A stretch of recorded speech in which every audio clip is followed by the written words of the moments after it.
Hey everyone, pretty excited to have Ashley with us today. Welcome, Ashley, to the show. Yeah, I'm excited to be here. This is going to be a fun one. Yep, Ashley is the head of Lifecycle Marketing at Atlassian. We have all heard of that, obviously. A marketeer, writer, and speaker who's been featured in Times, Forbes, Journal of Brand Strategy. She's also been a speaker at Harvard Business Review, HBR, Inbound, and Marketing Profs. So excited about this discussion. Actually, we would love to get your thoughts on like your entire marketing journey because you've done full cycle. What exactly does that even mean? Like life cycle marketing. Yeah. So it's kind of funny. I get this question a lot where people are saying, I'm trying to make the jump between different core skills within marketing. I'm trying to make the jump from content to PMM or from PMM into lifecycle marketing. How did you do it? And I'm like, funny enough, I worked at smaller companies throughout like my early career where I was the only marketer. I was one of, five marketers or something like that on a small team. And so for me, it's almost coming back full circle where I've kind of been able to dive into some of these deeper areas after being more of a generalist throughout my career. So lifecycle marketing, and I think this does depend. In theory, lifecycle marketing is the entire life cycle. So all the way from acquisition into getting somebody into the product or buying your service for the first time. And obviously I come from more of a SaaS background. And so that retention piece, it also includes customer success, post-purchase. So upsell, cross-sell, expansion. It's not just cool. I landed one person for one product or one service, like good to go, move on to the next. It's really enabling those people and helping them to get good value out of the product. And again, I'll probably focus mostly on like SaaS and product stuff because that retention piece is so key. So yeah, I've had the opportunity to do some generalist stuff and then content marketing, a bit of product marketing, and then now on the life cycle marketing side, I'm more focused on kind of the intersection of content and demand gen. So I've got some folks on my team who do sales related stuff and thinking through how we enable sales. And then I've got a couple people on my team who partner very closely with more traditional demand gen folks who are looking at, driving marketing qualified leads, driving marketing qualified accounts. So we partner very closely with our ABM team as well. And then we do also partner with product marketing in terms of thinking about, they're really thinking about who are we talking to and what are we talking about? So what are the personas? What's that messaging and positioning? What are the problems and how does the product solve those problems? And then my team is partnering with them to think about how do we talk about it? How do we say that in a way that resonates with the audience, that helps them understand, helps them convert, and helps them get that value once they actually get into the product.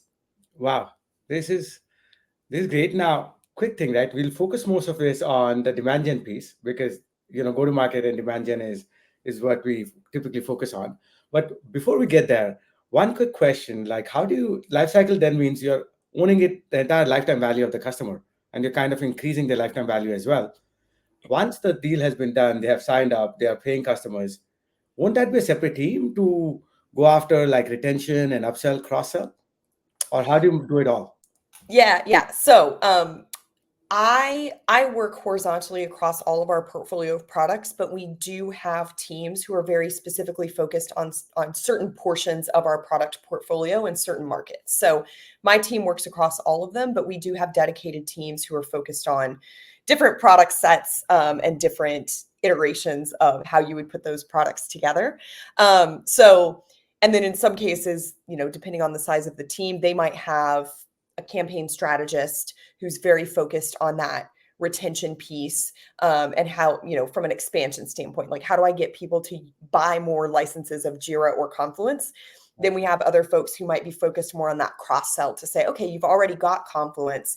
How do we get you to buy Jira? Or you've already got Jira. How do we get you to buy Compass, for example? So we have those cross flow motions. And then obviously from an upsell standpoint, there's two ways we can do an upsell.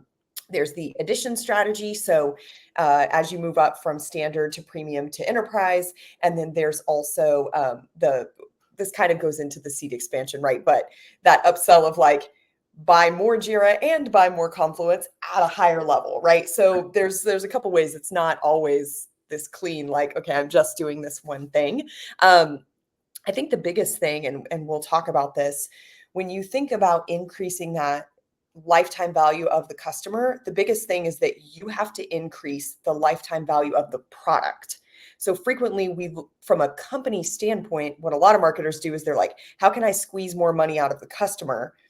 And what we should be saying is, how do we add more value so that the customers are willing to give us more money, right? It's not just let me hack their wallets. It's let me give them value first so that they open their wallets and they're willing to keep paying for that value. So that's the other big thing that, we look at across the team is not just how do we squeeze more money? It's how do we show that we've got all of these extra features and benefits. Potentially, yes, they may cost a little bit more, but look at all of this that you're getting. You're going to give us one extra dollar. We're going to give you an extra $1.50 or $2 or $5 worth of value.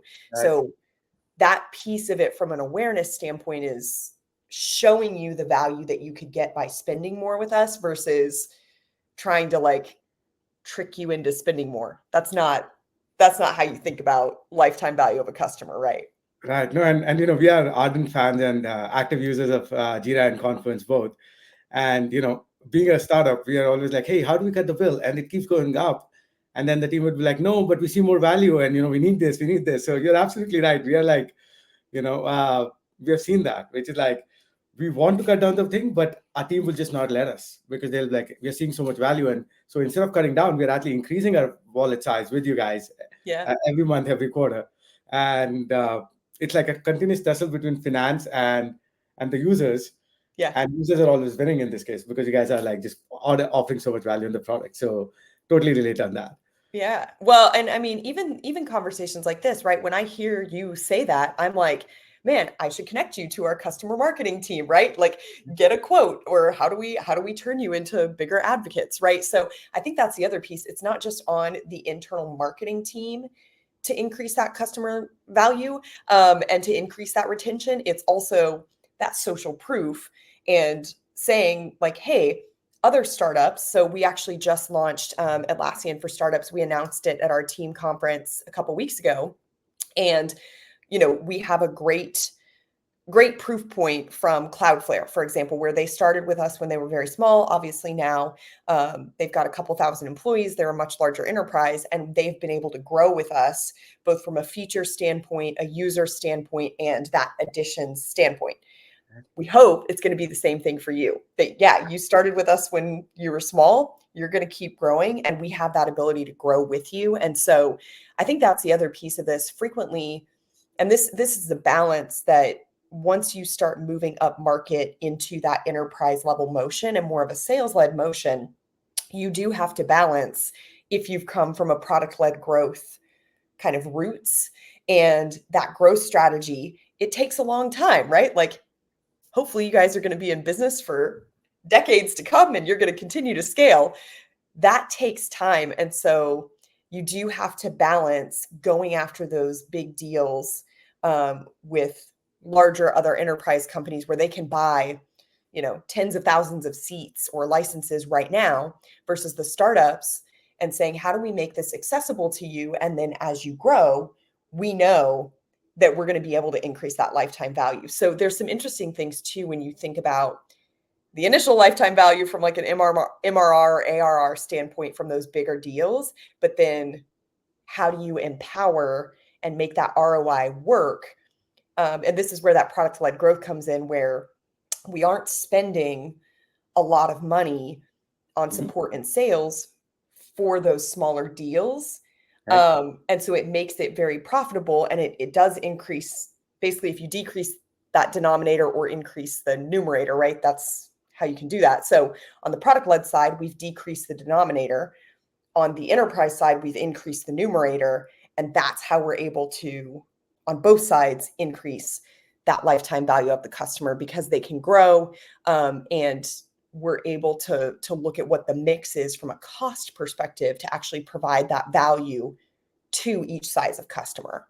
Very interesting. And that's a good segue, Ashley, into our next question, which is like product led, sales led, community led, right? Like very different motions. Yeah. how do you guys, from a content and marketing perspective or demand gen perspective, uh, play it differently? What are the secrets to success for these different motions? Yeah. So there's actually an image. I don't even know. I think a colleague sent it to me and I love it. And it basically talks about the types of activities, tactics, deliverables that you have if you're using more of a product-led growth versus a sales-led growth. So one of the big things from a content perspective, key deliverables in that case, and the overarching strategy. So in the product-led motion, your organic SEO strategy is really key. And so showing up at the top of the search engines, having more of that volume play in certain topics for certain personas that are tied to what your product can do, and then having a very easy path. So things like templates to get people into product. Obviously, Atlassian has been very successful with that. We did that. So our Agile microsite, for example, we were very early on the trend of kind of tying as Agile methodology was on the rise. Jira obviously was originally built for software teams. And so there was a natural fit between that topic set and our product. And then now we've got lots of templates. So for example, that journey looks like you Google, I'm trying to build a backlog or optimize my backlog, or how to run a Scrum sprint or something like that, right? You land on the Agile microsite. We talk to you about best practices for running your sprints, building your backlogs, doing backlog grooming, talking about the differences between Scrum and Kanban and what makes sense for the type of team that you're running. And then at the bottom, there's a template that says build a backlog in Jira. You can get started for free. It drops you right in. You can start building your backlog, or it'll say, run a Scrum team with Jira, and we've got a template for you to set up your Scrum team. On the opposite side of that, on the sales-led motion, your content deliverables tend to be more sales enablement. So it's battle cards to be really go, again, you're going head to head with probably the other big players in the space. So battle cards for your sales reps, decks, pitch decks, product decks, integrated kind of end-to-end solution decks. This word going around marketecture. So how do all the products fit together? How do they also fit from an integration standpoint? So this is another big piece. We have a large ecosystem and marketplace business where we provide APIs for people to either build integrations or build on top of our products to extend them. And so how does all of that fit together? That's a more complicated story. And so a lot of that content that you're delivering is sales enablement. There's also the piece of where analysts play versus review sites play. So on that product-led growth side, forums like G2 or Reddit or even your owned community forums, there's some really nice integrations, kind of an overlaps between that product-led growth motion and that community-led growth motion. Those play really nice together. So you tend to do a lot more organic and user-focused content in those forums versus on the enterprise or sales-led motion side. You're doing a lot more analyst briefings. You've got your total economic impact reports. You have Gartner MQs, Forrester Waves, right? Like all of that is heavy lift content. I don't know if you guys have participated in a wave or an MQ yet, but like it's meaty, it's heady content. Right. And so that's what you're seeing in terms of, the content deliverables on both sides. Because Atlassian has both motions, we still do both. So we do have a very strong arm that does organic content from an SEO standpoint to capture that interest and intent for topics and personas. And then we do also have a very strong arm that does the analyst reports, the TEI reports, and a lot of that sales enablement content. This is like one of the clearest answers I've got to sales led versus product led. And I think the reason is you're one of the rare companies which is actually being able to scale both, right? Like majority, 95% plus of the companies either do one or the other. Yeah. Right? Like, or at least they're really good at one or the other. And they're like, there's a big gap between one or the other for that. But for you Yeah. guys, both are kicking in. This makes so much sense. And so you're talking about community and PLG link. How does community play a role? Like, how are you fostering that, and how you, like, along with SEO, getting community led growth into PLG? Yeah. So it's interesting. I think one of the biggest things that we have seen that has made our community effort so successful is that we didn't dream up the community. Like, we didn't start it. We realized that our users were getting together to have these conversations about how could they use Jira better? How were they incorporating different marketplace apps? And they started to have these conversations. And we realized we could help them by participating in what they were building. And we could help them by extending that and making more space to help them connect with each other. And so I think that's the biggest thing. When you think about community-led growth, it's not the brand is going to make a space where we can talk about ourselves and people are going to come here and we're all going to just talk about ourselves. It really is the users love the products and they want to extend them, and they there's almost this sense of like the types of people that use our products are like me. You see this with the HubSpot community as well. It's called Hugs, and it's like HubSpot user groups, Hugs. Like, that's actually the perfect name, right?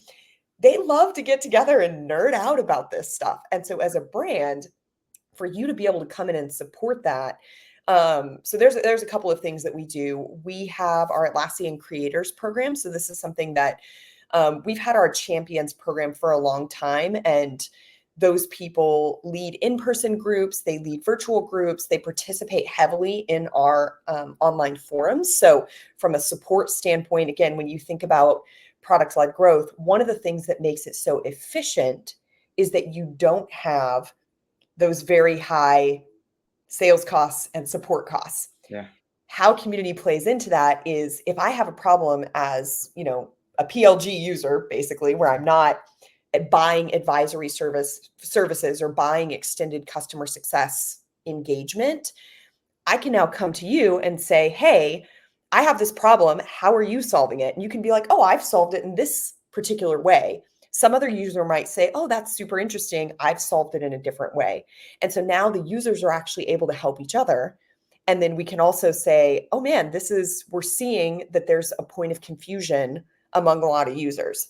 Maybe we need to update our documentation. Maybe we need to add this into the onboarding, right? So there's this continuous feedback loop, not just of us pushing information to them, but them sharing information with each other, and then us pulling that information back in to improve the product, to improve the onboarding, to improve the documentation. So it's got this like virtuous cycle to continuously, again, from a lifetime value perspective, reduce that denominator of our cost to serve those customers. So that's one piece. The other piece is from a use case perspective, we've got all sorts of different industries, company sizes, different areas of the business using the products in different ways. And so it's not just us saying, here's a new use case that we think you can use. It's also other customers saying, we're using it in this way, which gives new people ideas. And so, you can then say, here's how we've set up our hierarchies in Jira to help us achieve our OKRs and to cascade all of those goals all the way down throughout the company. Somebody else might not be using it that way. Now they see that a peer is using it that way, and they're like, I'm going to implement that. And so they take those ideas, which then obviously increases their stickiness in the product, the value they're seeing from the product. And then obviously that helps to kind of continue that flywheel where they're seeing that value. That goals example is a great example where goals only work if they're shared across all the teams. Yeah. And so now it's not just me in marketing using this one small piece, particularly if the example of like a product marketing and product management, having those shared goals for increased product adoption. There's some shared metrics there. So for example, looking at the number of signups and then the activity in the next 1 to 2 weeks after someone signs up. If you sign up and you don't come back into the product, you're not going to see value from the product, which means you're not going to keep paying for that product, right? So from both a product marketing standpoint and a product management standpoint, that metric of how many people come back to the product and actually go through the onboarding and activate, that's a shared key metric. And so being able to see that across the goals, that's a perfect example of that doesn't just sit in product marketing. That doesn't just sit in product management. It's a shared goal between the two. Now, for me, as sitting on this lifecycle marketing side, I realized I could actually get 2 users for one by showing them the value of having shared goals. Right. And then obviously from a community standpoint, if I didn't realize that that use case existed, right? And I now see several people talking about how, as a product marketer and a product manager, we have shared goals. Right. That actually shows up in the community as a use case, right? So there's It's a loop. It's hard to a like, yeah, it's like a very virtuous connected yeah. cycle. And then obviously, we participate from a community perspective in those conversations to Right. both drive, but also to extract that information. Great. Like, no, this is fascinating. And actually, on the sales led side, uh, how do you guys define ICP? Like, what is ideal customer profile for you guys? Yeah, so pretty similar to most enterprise companies, we have basically tiers that include some elements of revenue, elements of number of employees. Um, Obviously there's some requirements in regulated industries and government industries, and that differs across the world. We're a global company, so we do have to pay attention to that. The requirements in Europe versus the requirements in the US, for example, are slightly different. So the ICP does differ per product and then per tier, to determine how best to serve those customers and which elements to put forward. And then there's also an element of it too from a persona standpoint, the what a CIO cares about versus what a tech lead cares about or a platform engineer cares about are different. What a CMO cares about and the way a CMO might buy is very different from, someone who's in legal. And so ICPs, again, at this point, we have quite a range of products and portfolio. So we actually have a little bit of the luxury of saying, like, again, we do have ICP targets for each of these, but it depends on size, portfolio, persona, et cetera. Great. And what are some of the tools you use in your journey? Like, what are your tools you swear by, saying, I love these tools. I've been using them. I will not leave them. Yeah. Well, I mean, obviously, I'm highly biased to say Atlassian, but like we do use we use Confluence every day. We have a really strong internal blogging culture. We, put all of our plans on pages, etc. I'll say outside of our own stack, one set of tools, like one tool that I love and have been using for a long time is rev.com. So you can get machine generated transcripts from them. And this is super helpful from a content perspective, to be able to, transcribe things, just upload the video very quickly. It'll give you a machine generated transcript. So you can use that as the basis of a blog post. Loom actually has come out with a number of AI features over the last 6 months that I love. And the first time I saw it, I recorded my Loom video and then I was like, okay, I need to go and write a description for it and call out some key points. And it was like the AI had magically written a description and like updated the title and chapterized my video. So it was like a 10-minute video and it had gone through and given like chapters and timestamps. If you've tried to do this on YouTube, I actually don't know if YouTube has an AI piece for it, but I've done it on YouTube where you basically go in and you create chapters and trying to figure out those stupid timestamps of like trying to watch the video 5 times to be like, should it be at the 4:55 or at the 5:02, right? So Loom AI, those features to just chapterize my videos, that has been another one that I'm like, this is excellent. Great. And in terms of like hiring, right? Like, how do you hire great marketeers for demand gen? Like, Yeah. focus on demand gen. Yeah.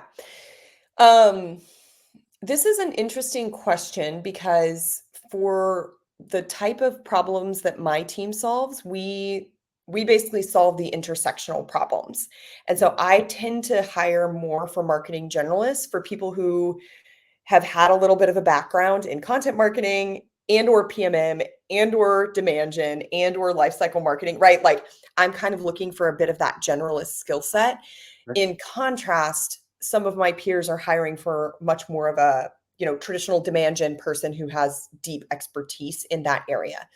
I think one of the biggest mindset shifts that is happening in that space, and this has been happening for a while, like everybody is running around declaring the MQL is dead, right? I think that the the big key with the demand gen piece is really thinking about not only how do you actually generate that demand, how do you capture it, and then how do you build it afterwards. Like that post-sale piece, I think is a big piece of it, because I think a lot of the conversation right now centers on demand generation and demand capture.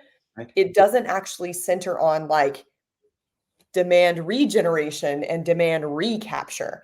And particularly for software as a service businesses, Yeah. having people who can think through that full post purchase retention advocacy motion and partner very closely with customer success or product marketing or community. It's not just, how do I run a webinar program to get people to sign up this one time? Like, you have to be able to think more holistically about it.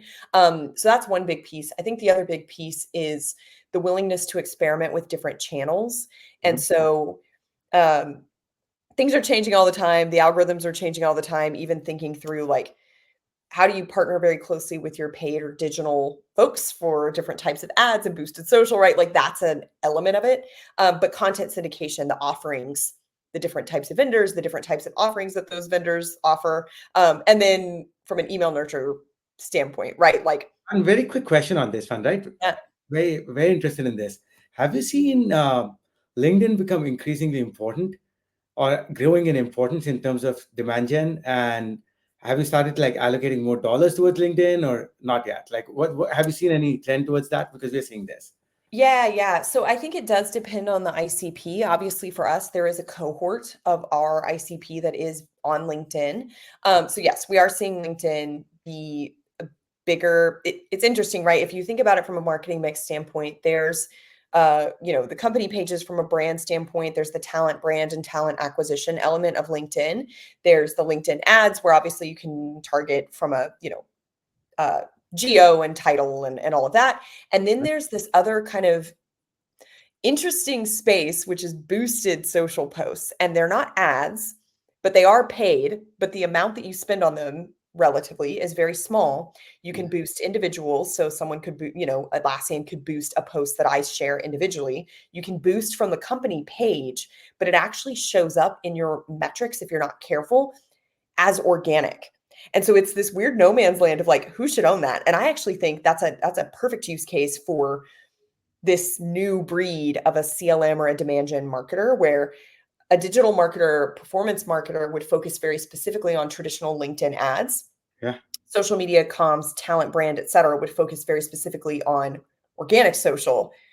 Where does this boosted social piece fit? And so there's some like interesting things there in terms of roles and responsibilities. I actually think that's a perfect place for a lifecycle marketer to play, because you can target very specifically, but you can do it in incremental amounts. And so it gives you an opportunity to almost like A/B test some messages before you then scale with like a large ad spend on this message, because you can very specifically target on the audience. You can use a small amount of money, like a couple $1,000s, throw it at a post, 10x is the impressions. You can start to see the click-throughs. Is this just good from a awareness type standpoint or an affinity standpoint, or is this actually good from a conversion standpoint? And so you can do a little bit of A/B testing there.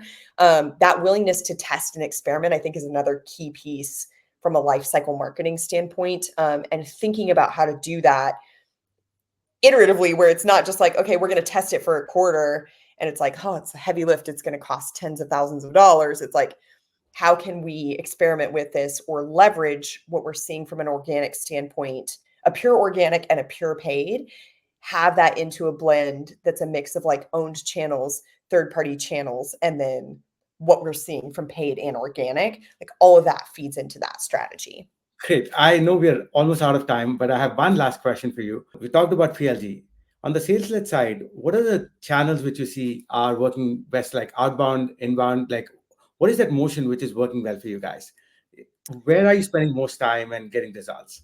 Uh, Yeah. So this is an interesting one, because I would say we're going through a bit of an evolution on this. Like, we're seeing a lot of really great success with our ABM teams. So having more of those smaller targeted conversations, not just the bigger kind of in mass. pieces. Yeah, we're doing a mix of inbound and outbound. Obviously, inbound is going to convert much better because these are people who came to us and said like, "Hey, we want Yeah. to buy more or we want to buy for the first time." So we are doing a mix of both, but I would say, things like roundtables where you can have that more intimate conversation have been working really well. I think that obviously going into accounts where we already have some, we've already got some wins. And so being able to say, hey, we're serving one part of your business. We see that we could help serve another part of your business. That's been another big piece for us. And then we have had a really big focus over the last 2 years or so on cloud migrations. And so that's been a big focus to really help people continue to grow and get that value. So those have been a couple of the things from both a tactics perspective and then also from an overall strategy perspective. Right. No, Ashley, thank you so much. I can continue going on. It's like this is not enough, but loved it. We'll probably schedule a follow on if you'll have time. There are more questions. I'll connect with you separately on that. But thank you so Yeah. much for this. Yeah. Really, Thanks for having me. thank you. All right, bye.